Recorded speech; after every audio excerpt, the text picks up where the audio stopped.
Penanganan pandemi COVID-19 di tanah air kembali menuai sorotan dari masyarakat hingga ahli kesehatan. Pasalnya, pemerintah mengeluarkan angka kematian sebagai indikator evaluasi terhadap pemberlakuan pembatasan kegiatan masyarakat level 3 hingga 4 di sejumlah daerah. Hal tersebut dilakukan lantaran data kematian yang dilaporkan tidak akurat, imbas adanya penumpukan data yang mengakibatkan terjadinya akumulasi kasus kematian yang signifikan dalam beberapa minggu terakhir sehingga menimbulkan distorsi dalam penilaian.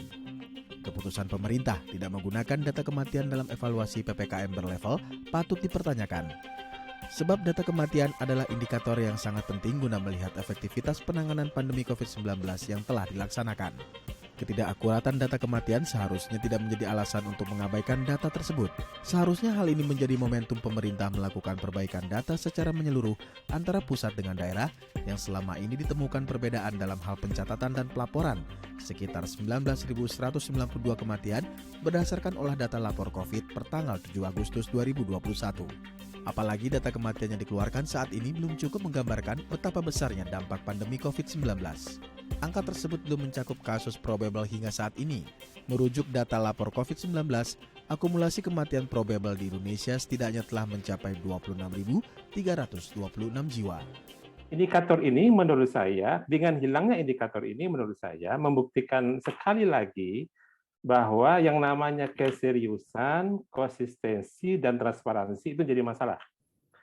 Saya merasakan bahwa hal ini seperti di awal-awal pandemi, di mana kita meminta pemerintah, meminta komando pengendali COVID untuk terbuka terhadap data. Nah sekarang, satu, data itu tidak dipakai lagi, namun ada masalah lain sebenarnya Mas, dengan tidak dibukanya data. Pemerintah daerah di bawah akan kehilangan motivasi untuk mengumpulkan data karena semua itu tidak dinilai lagi gitu loh.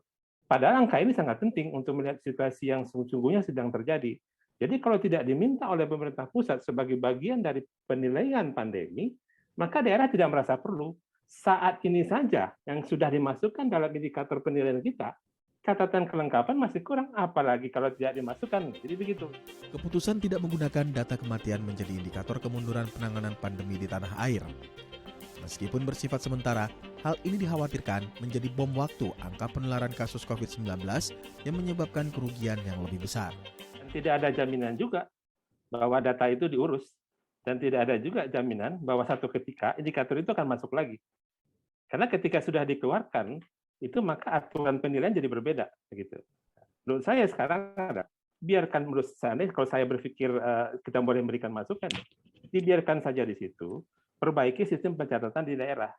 Karena sebenarnya yang kita butuhkan adalah untuk konfirmasi atau validasi antara pusat dan daerah, itu adalah data individunya. Nah, ekspektasi saya sebenarnya adalah Kementerian Dalam Negeri jangan diam saja. Kementerian Dalam Negeri punya namanya Dirjen Kependudukan Catatan Sipil yang juga bertanggung jawab untuk mencatat kematian gitu. Mereka juga harus turun membantu menanyakan kepada ketua RW, kepada RW kelurahan berapa banyak nih kasus kematian yang terjadi. Nah, mungkin yang COVID atau non COVID begitu. Jadi saya pikir sistem pencatatan kematian ini harus secara komprehensif masif diperbaiki saat ini, bukan dengan dihilangkan gitu. Mengingat kondisi saat ini belum bebas dari pandemi COVID-19, penguatan sistem data satu pintu menjadi syarat wajib yang harus dibenahi guna memberikan data kematian secara akurat antara pusat dengan daerah sebagai rujukan penanganan COVID-19. Muhammad Pamungkas, DAI TV.